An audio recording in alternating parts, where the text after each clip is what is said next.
Welcome to CoinDesk Live. I'm Jen Sanasi here with my co-host Sam Ewan. We are broadcasting from the Museum of the Future in Dubai, where OKX has announced that it is the first major global crypto exchange to launch a licensed crypto exchange for retail and institutional traders. Joining us now is OKX President Hong Fang.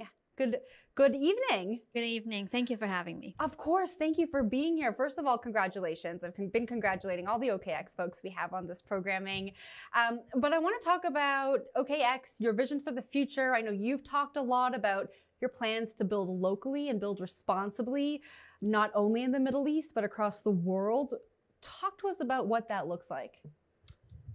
It's a lot of work. It sounds like it. It's a lot of work. It takes, a whole village, but in our case, the whole organization to do it. Take UAE, for example. We started our initial investment in this region about 3 years ago when we started to hire initial staff locally. After deciding that this is the right region to invest in locally, and right now 3 years have passed, and we got to a point where we can actually officially launch the product as we initially envision it, what it would look like, and it's a very inspiring moment for us. But it's also a moment when we look back, I think it confirms some of the decisions and choices we've made in the organization to really go on this route, which is to build locally, have the local team, figure out the local compliance and regulatory requirements, build the product, make our global product configurable, make sure that our global framework is configurable, and at the same time we have local team, local expert in all different functions to tell us what the local requirements are, and then add the local requirements on top of that global baseline. In the meantime, having a constant engagement with the regulator to figure out what we can do, how we are going to do it. Can we find a way to offer innovation in a way that makes our stakeholders feel comfortable and make ourselves feel comfortable, and how do we actually stand out in competition? So there are a lot of stuff going on that has happened that kind of brought us to this point. So that's basically a lot of work over the last 3 years. Yeah. Hong, strategically, I'm interested in why this region is having so much energy being put into it here. You are in market, as are some of the other big companies here. And so my question is really about, what is it about this region? What is it about sort of the cultural environment that makes this a great place for crypto right now? I think looking at this region compared to some of the other regions, there are a lot of things that are being done right. I think, first of all, public policy, public framework. I think the regulators are very engaging. They have a open mindset. They also have a strong focus on consumer protection, but they're tech savvy. They take time to talk to you and understand our product and our technology, try to understand what we're doing. They know that we are coming from the same angle, trying to get to the same destination. So I think that in itself is a very important element, and you can see how that affects the overall ecosystem and culture here, where you have a very diverse community, not only the customer base, but also staff, diverse community in terms of where their background, professional background has been, their cultural background, and that in itself bring a lot of vibrant, dynamics into the local community, which is very important for us. It's important for us to find that community from a customer perspective, because that gives us good product feedback. It's also important as we think about who we can hire locally to really build the right product, because again, finding the right talent is the most important first step for us in the whole process. We've been talking about how this region is so exciting for crypto firms. OKX is the first major global exchange to launch these services to institutional and retail clients. how do you keep that first mover advantage? How are you thinking about remaining competitive as other exchanges, other firms are looking at this exciting region and wanting to come here and build and do the same thing? Back to my point of having the right people, having the right people on the team who are passionate about crypto and technology, who are also open-minded enough to learn different perspectives, who are focused on details, and actually most importantly, listen to community, listen to customers. We're trying to reach our customers directly and indirectly so that we get their customer product feedback. That's the most important thing that we're looking for. And you know what? Our product team is also very excited about that, right? Our product team, they're based, in Singapore, they're based in Hong Kong, they're based in, San Francisco and San Jose. They come to this location regularly and meet with our communities to get their feedback in person, in addition to having virtual conversation on an ongoing basis. Why? Because we care about customers. We want to be able to build our product and platform so that ultimately we can be, if not the best, one of the best local platform for the local community. And the only way to do that is really to understand who the customers are, what their pain points are, and then focus on those details and really iterate in the product. So that's really the only way. But not only that, right? It also involves our legal and compliance and risk staff, because we need to do it in the right way. So again, a lot of work behind the scenes. A lot of work, but it's, a lot of work behind the scenes. It is paying off. Now, Hong, you talked about having great staff. You talked about going to the right regions and figuring that out. There's an element to crypto, which I always find, which is still that we're all kind of still building the plane while we're flying it. And you mentioned the regulatory environment here is a little bit more favorable than some others. But you still have to build a brand that has to be seen in the EU, that has to be seen in here, in Asia, at some point in the US.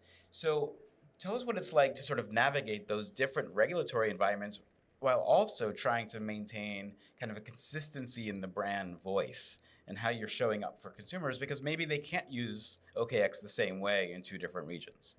Thank you for that question. I think that's a great question. There are three key areas of consistency that we are trying to build internally. One is framework, internal framework. Internal framework involves product framework, whereby we want to build the product framework to make it customizable in each region, depending on the specific customer needs in each region. We can actually configure, right? Configurable on the product level. That's one important aspect. The compliance and legal and risk framework. We have to have a global baseline that allows for customization. So that's really important. So that's one part, which is the framework, including, talent framework. What type of people are we looking for that really meet our cultural and internal value and internal culture? Because that will in itself set tone for what will be produced in execution. So that's the framework side. That is really important for us. Second, internal framework. Second is really from a brand perspective, really understand who we are. When we talk about brand, it's not just the design and feel, which is also important. And we feel very proud of what we've been able to do. I think we've been able to push out a lot of innovations under Haider's leadership on brand, how we show up. But beneath the surface, there are those values and principles that are really important for us, that run in our blood, run in our organizational DNA. The drive for challenging the status quo.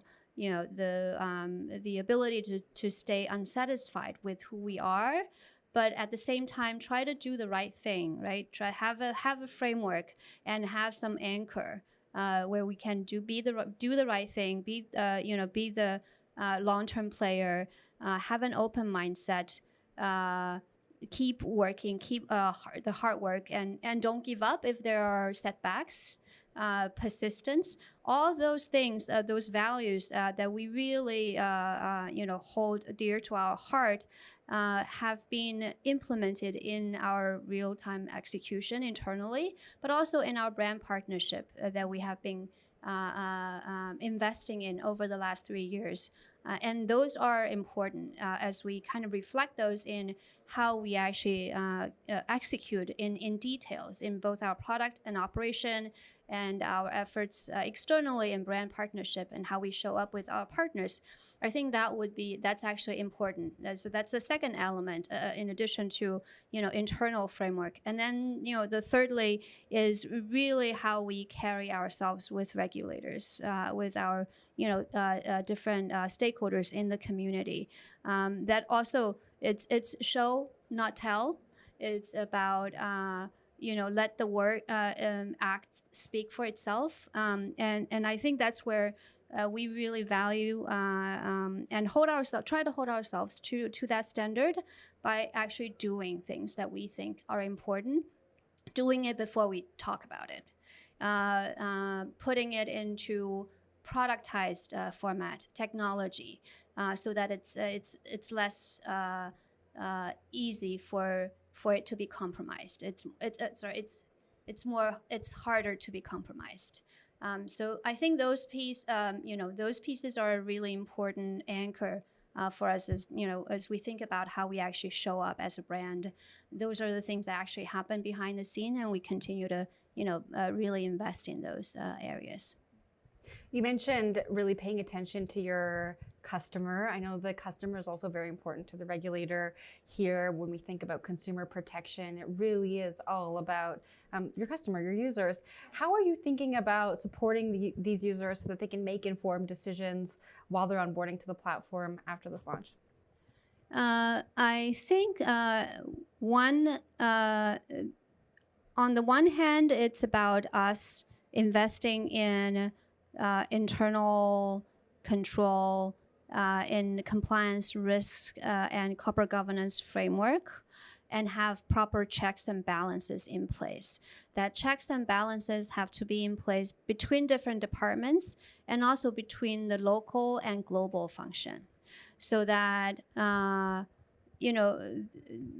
single party can either intentionally or unintentionally do the wrong thing, right? That's also what regulators generally care about. Do you have the right set of controls in place to make sure that if there are any mistakes that happen, you can catch it? So that's one important area that we have been investing in. And I think it's also, that's why we have been proactively embracing regulation, because I think regulation from that perspective is a positive and necessary force function for us as an industry, as with the industry continue to mature. So that's one area. The other area is to really invest in technology and tools and product to productize it, to really reduce the reliance on what people say or what people do, but really use technology to disintermediate and remove that human error element. Part of what we have been doing with Proof of Reserve is a reflection of that philosophy.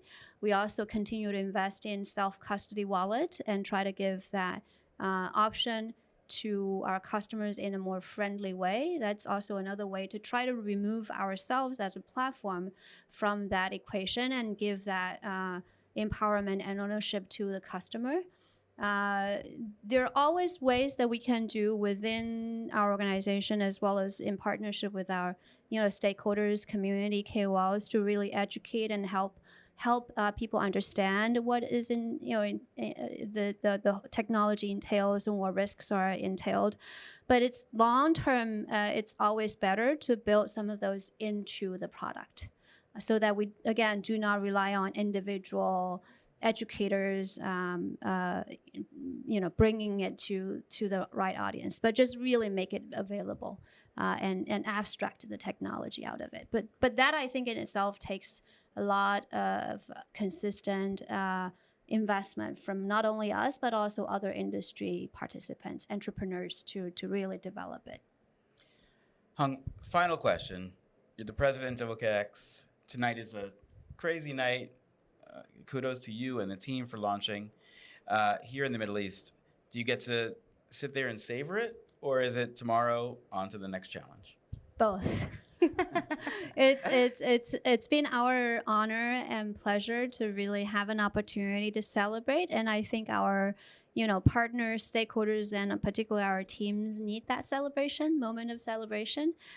We should celebrate every small steps, but at the same time, it also means that there's more work to do. And again, it's a lot of work. So coming back to us having the right people who actually want that work, because again, they need to know that it's work that is meaningful, that's purposeful, that can lead to something that is meaningful, but it's 24/7.